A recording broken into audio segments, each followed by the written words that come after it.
Hi guys, welcome back to this channel. आज मैं ना अपने ट्रॉमास, अपने पास्ट एक्सपीरियंसेस शेयर करना चाहती हूँ एंड मैं उससे ये बताना चाहती हूँ कि मैंने उनसे क्या सीखा एंड कैसे ओवरकम किए वो सारी चीज़ें। अगर मैं अपनी लाइफ का बताऊँ तो यार बचपन से ही ना जिस तरह के पेरेंट्स थे और जिस तरह का माहौल था, जिस तरह की उनकी स्थिति थी, बहुत प्यार नहीं मिला। और क्योंकि थर्ड बच्चा थी घर में तो थोड़ी साइड लाइन थी, सबकी मार मैं ही खाती थी। ऊपर से मैं लड़की थी और मेरे 2 भाई थे, तो लड़की की वर्सेस लड़का ट्रीटमेंट जो होता है वो तो था ही कि तुझे ऐसा नहीं करना है, तुझे घर के काम बहुत करने हैं, तुझे वहां नहीं जाना है, ऐसा नहीं करना है, रिस्ट्रिक्शंस थे। और एवरी सिंगल डे, क्योंकि मेरे फादर थोड़े गुस्से वाले थे, बहुत मतलब ट्रॉमेटिक डेज होते थे जब हंगामा हो रहा है, लड़ाई झगड़े हो रहे हैं, मार पिटाई हो रही है। एंड फिर पता नहीं जिस तरह की मेरी पर्सनालिटी थी, स्कूल में बहुत बुली किया जाता था मुझको। बहुत सारे ऐसे मेरे किस्से हैं एंड जब मैं सोचती हूँ ना, मुझे रियलाइज करता है कि हाँ यार, मैं टाइम टू टाइम ना बुली होती रही हूँ बचपन में। मतलब किसी पड़ोस में, पड़ोस वालों से, रिश्तेदारों से, स्कूल गए तो स्कूल के बच्चों से। बेसिकली जिस तरह की मेरी पर्सनालिटी है ना, थोड़ी सी मैं हमेशा शाय और वो रही हूँ और मैंने हमेशा ना दबी रही हूँ। मतलब अब मुझे नहीं पता उसके क्या क्या रीजंस हैं, बट मैं हमेशा एब्जॉर्ब करने वालों में से हूँ कि जो भी हो रहा है, जैसे भी हो रहा है, किसी ने कुछ कहा भी तो कुछ नहीं बोलना, किसी को नहीं बताना, अपने आप ही उसको सॉल्व करना, ना उस आदमी को जवाब देना।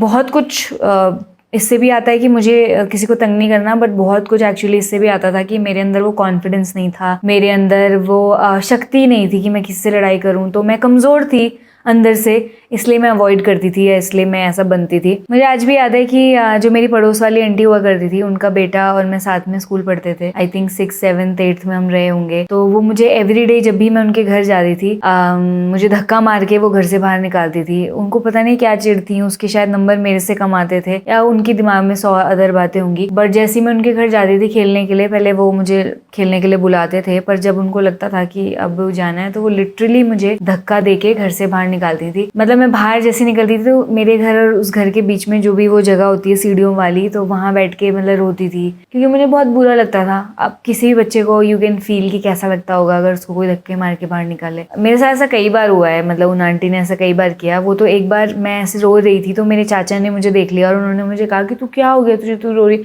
तो मैंने उनको बता दिया, फिर उन्होंने उसको डांटा और मतलब बहुत सुनाया। उसके बाद उन आंटी ने ऐसा नहीं किया। यू कैन सी मेरी कैसी पर्सनैलिटी थी। मैं बाहर अगर बहुत ग्रुप के लोग मुझे टीज कर रहे हैं, लड़के जा रहे हैं, तो मैं तेज तेज तेज घर जाऊंगी कि नहीं मुझे घर पहुंचना है, नहीं मुझे जल्दी जाना है। एक्चुअली मेरे पेरेंट्स का ना सपोर्ट नहीं था, तो जब आपके पेरेंट्स का आपके लिए सपोर्ट नहीं होता ना, तो आप और दबते जाते हो, क्योंकि आप उनसे भी नहीं कह सकते। आपकी स्ट्रेंथ कई बार आपके माँ बाप से होती है कि मैं अपने मम्मी पापा को बोल दूंगी, ये कर दूंगी, वो कर दूंगी। जब आपको पता है कि अगर आप ऐसा कुछ बताओगे तो आपको मार पड़ने वाली है, आपको ही सुनाया जाएगा, आपका ही बहुत कुछ बंद कर दिया जाएगा, तो मैं वो कभी नहीं बोलती थी। एंड इसीलिए मैं हमेशा खुद हैंडल करने की सोचती थी और उसमें जो दबना होता था तो दब जाती थी, क्योंकि भाई गुंडों से आप इतनी छोटी उम्र में क्या क्या लड़ोगे। मतलब कितने लड़के मतलब मेरा पीछा करते थे, कितना मुझे तंग करते थे। मैं बहुत दुखी होती थी, मैं कांपती थी लिटरली, मैं घबराती थी बाहर निकलने से या उन दिनों में स्कूल से आने जाने, बट मैं कभी घर वालों को बता ही नहीं सकती थी। तो इसलिए मैं वो झेलती जाती थी। लाइफ में क्या होता है ना, अगर आप झेलते रहते हो ऐसे, तो उस मोमेंट तो आपको लगता है आपने झेल लिया, बट आपके अंदर ये सारा जो ट्रॉमा है, ये जो आप लाइक नहीं कर रहे हो फिर भी एब्जॉर्ब कर रहे हो ना, ये सब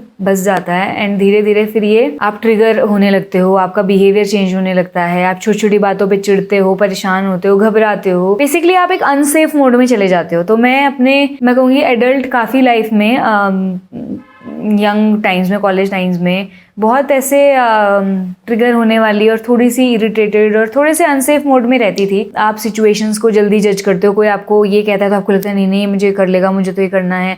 आप घबराते ज़्यादा हो। मेरे अंदर कॉन्फिडेंस की बहुत बहुत कमी थी एक टाइम तक। एंड उन सब के रीजंस हैं। जब आपके साथ बहुत कुछ बचपन में हुआ होता है, जो शायद मैं बहुत कुछ बता भी नहीं रही हूँ, बट ऐसे पेन होते हैं, ऐसे अनहील्ड आप होते हो, तो आप थोड़े टेढ़े मेढ़े होते ही हो। एंड फिर एक स्टेज आई जब मैंने ये चीज़ें समझनी शुरू की, तो मुझे लगा इसकी वजह से, ये मेरे पापा की वजह से, मेरी मम्मी की वजह से है, मुझे तो भाई बहन का प्यार नहीं मिला, मुझे तो कुछ मिला ही नहीं, मैं तो हमेशा फीकी रहती थी साइड में जैसे कोई पड़ा होता है। धीरे धीरे आपको वो जो रीजंस दिखाई देते हैं उसके, जब आप पढ़ लेते हो ट्रॉमा और ये सब के बारे में, तो मुझे भी दिखाई देने लगे। एक स्टेज तो आती है आप माफ नहीं कर पाते, आपको गुस्सा होता है सबको लेकर, बट उसके बाद एक और स्टेज आई जिसमें मैंने और ज्यादा समझना शुरू किया। मैंने सिर्फ अपने आप को ही नहीं, मैंने अपने पापा को, अपनी मम्मी को, जिन्होंने भी मुझे लाइफ में तंग किया उनको, ट्रॉमा को, और कैसे धीरे धीरे मुझे दिखाई देने लगा कि ये सब ना पास होता रहता है। हमारे माँ बाप ने हमको दिया, उनके माँ बाप ने उनको दिया, उनको किसी और ने दिया, और ये जो साइकिल है, ये जो सर्कल है, चले जा रहा है। आप किसी को पॉइंट आउट करके कह ही नहीं सकते कि किसकी गलती है। कितना ही बुरा इंसान आपकी लाइफ में क्यों ना आया हो, उसके उस बुरा होने के बहुत सारा रीजंस हैं, उसके अपने कारण हैं, उसकी अपनी जर्नी है। एंड अनफॉर्चुनेट है कि आप पे उसने वो सब डाला। इसमें ना आपकी गलती थी ना उसकी गलती थी। पर जब आप ये समझ जाते हो तो एटलीस्ट आपके अंदर का जो वो हेट्रेड है ना, जो वो रिजेंटमेंट है ना, वो कम हो जाता है। और जब वो कम हो जाता है तो, और जब आपको समझ आता है किसी की गलती नहीं है, कुछ भी नहीं है, तो आप एक्चुअली अपने आप पे काम करना शुरू कर देते हो। और आप ये सोचते हो कि फायदा नहीं है भाई इन सब चक्करों में पड़ के, मुझे बस ये देखना है कि मैं क्या करूं,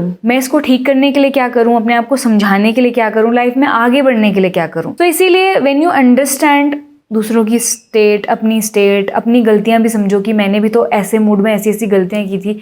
तो जिसका मूड सारा टाइम ही खराब है तो कितनी गलतियां करेगा। और उनको जब किसी ने सिखाया ही नहीं कि प्यार कैसे करना है, दूसरों को समझना कैसे है, वो अपने आप को भी नहीं समझते, अपने आप को भी प्यार नहीं करते, वो आपको कैसे करेंगे। दूसरी चीज आई फील, जब मैं आज अपने आप को देखती हूँ ना, मैं अपने ट्रॉमास को, अपनी जो भी मेरे साथ चीजें हुई ना, उनको मैं अपनी स्ट्रेंथ की तरह देखती हूँ। मतलब जो भी मेरे अंदर आज स्ट्रेंथ है, जो एम्पैथी है दूसरों को समझने की, इन टॉपिक्स के डीप उसमें जानने की, कभी ना होती अगर मेरी लाइफ एकदम लल्ला होती तो। क्योंकि यही सब चीजों ने मुझे बहुत स्ट्रांग बनाया, बहुत स्ट्रांग बनाया। एंड यही सब चीजों ने मुझे बहुत कुछ सिखाया अपने बारे में, औरों के बारे में।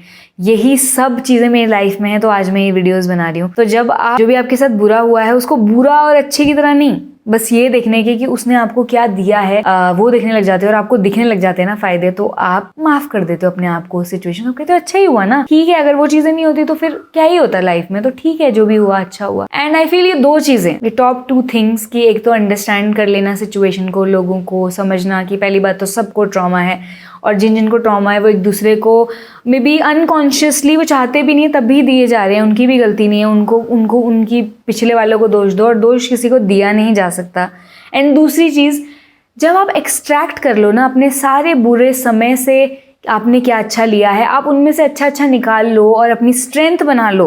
वो सारी, कहते हैं ना कि कीचड़ में कमल खिलता है, अगर आप उस कीचड़ से कमल से बन जाओ अपने मन में, अपनी लाइफ में, तो यू विल, मतलब थैंक भगवान की भाई ये सब चीज़ें आई तो मैं इतनी स्ट्रांग हूँ। मेरे को अगर ये सब नहीं मिला होता तो मैं बड़ी ढीली ढाली और मतलब ऐवे ही होती। तो मुझे ऐवे ही ना बनाया, मुझे कुछ रस दिया, मुझे कुछ कलर मेरी लाइफ में ऐड किया, उसके लिए थैंक यू। अगर आपकी लाइफ में भी ऐसा कुछ है and you want to move on, the only thing you have to do is release जो भी अंदर है, चाहे वो किसी के लिए हेट्रेड है, चाहे वो उस बात का ट्रॉमा है, चाहे वो दुख है, दर्द है, whatever it is, you have to release it and you have to find reasons कि कैसे उनको रिलीज किया जाए। जो भी बन पड़ सकता है, चाहे दूसरे को समझना पड़े, रिलीज करने की एक्सरसाइजेस नेट से देख के, इंटरनेट से देख के कुछ करनी पड़े, खुद को बताना पड़े कि मैंने उनसे क्या लेसन लिए, मेरी लाइफ में उनकी वजह से क्या अच्छा हुआ है। वो सब चीजें कितनी क्यों ना करनी पड़े, you have to do it. जितना आप दूसरों को, जितना आप अपने ट्रॉमा को, पास्ट को पकड़े बैठोगे, उतना आप अपनी लाइफ को, अपने जीवन को अवॉइड करोगे, उससे दूर भागोगे। एंड आपका बिगेस्ट गिफ्ट लाइफ में यही है कि आपकी लाइफ है और आपको इतना कुछ एक्सपीरियंस करना है जाने से पहले। If you don't remove all this, you will not experience it and you will have a sad story, victim वाली स्टोरी। मूवी में होते हैं ना दो, एक हीरो एक विक्टिम। विक्टिम हमेशा कहता है कि एक्चुअली मैं तो इसलिए ऐसे रह गई, मेरे साथ ये गलत हुआ था, वो गलत हुआ था। एंड हीरो कहता है कोई नहीं, वो गरीब भी होता है, प्रॉब्लम्स भी होती है, फिर भी वो हीरो बन के निकलता है, फिर वो बेस्ट देता है क्योंकि वो उनका मोहताज नहीं होता एंड वो ब्लेम गेम में फंसता ही नहीं है, वो रिस्पॉन्सिबिलिटी लेता है। वो कहता है जो भी हुआ, जैसा भी हुआ, आई हैव टू, मतलब यहाँ से मुझे ऊपर निकलना ही निकलना है और उसके लिए जो बन पड़ना है वो मैं करूँगा, वो मैं करूँगी। सो यू हैव टू सी कि आप अपनी मूवी के हीरो बनना चाहते हो या आप विक्टिम बने रहना चाहते हो। विक्टिम की बड़ी सैड स्टोरी होती है, बड़ी अगली स्टोरी होती है, एंड हीरो की वी ऑल नो, सीटी बजाने वाली, इमोशनल, थोड़ा दुख थोड़ा खुशी, इस तरह की स्टोरी होती है।